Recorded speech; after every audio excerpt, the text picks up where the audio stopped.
Hi, I'm Louise and I'll talk to you today about IQA Unit 1, 2.1 and 2.2. 2.1 asks you to evaluate the importance of planning and preparing IQA activities. So have a think about the kind of things you should plan for as an IQA. You don't want to just randomly check things, but you need a systematic approach that you can show the external quality assurers if need be.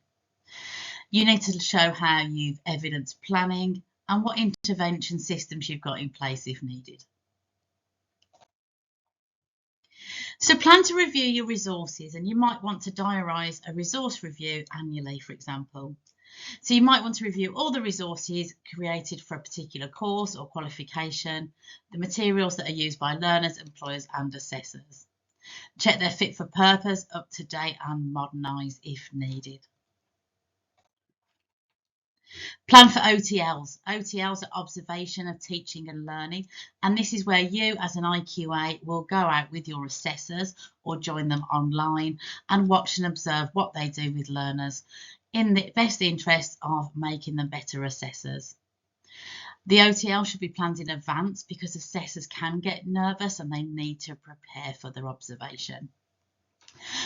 Places like Ofsted or other EQAs may want to observe assessors as well, and this is a good practice exercise for them and gives them experience of being observed in the classroom or assessing in the workplace. Prepare for your admin and what kind of forms you're going to use to give assessors feedback, and obviously prepare to keep those feedback forms in a safe place where you can access them if the EQA wants to see them.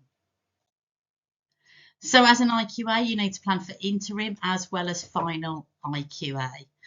Interim IQA is about checking learner work while they're still on the course and looking at partly completed units or qualifications. This can help prevent issues building up. Say, for example, you've got an assessor who's marking work that's not of the right standard or not expecting enough from an apprentice or a learner.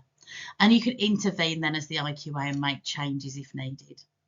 Final IQA is that final stamp of approval that you give to a qualification or a unit to say, yes, that learner has met the criteria. As an IQA, you might need to plan to deliver standardization meetings and events.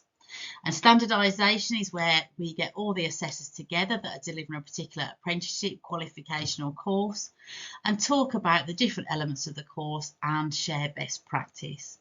So you might want to plan topics, for example, assessing a particular learner's work. Everybody marks the same work and see if they come up with the same outcome. So effective planning leads to more efficient standardisation and more sharing of best practice.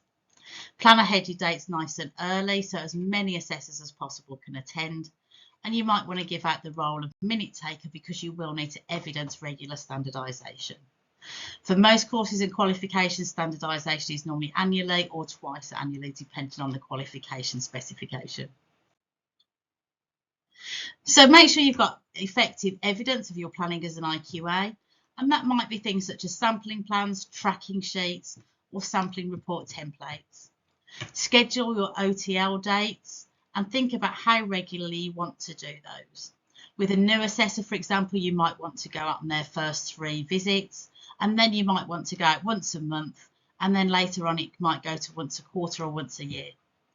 Plan standardisation slides, agendas and meeting minutes, and have your IQA or quality assurance plan with you when you're making these plans.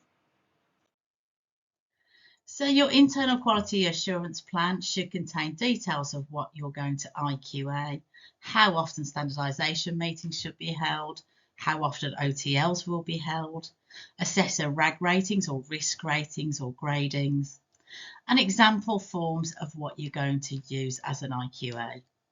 There's a very simple example of an IQA plan here for different units for assessors. So for example, here we've got Sally, Ben and Lydia as the assessors, and at different months the IQA will sample different units or different grades awarded to students.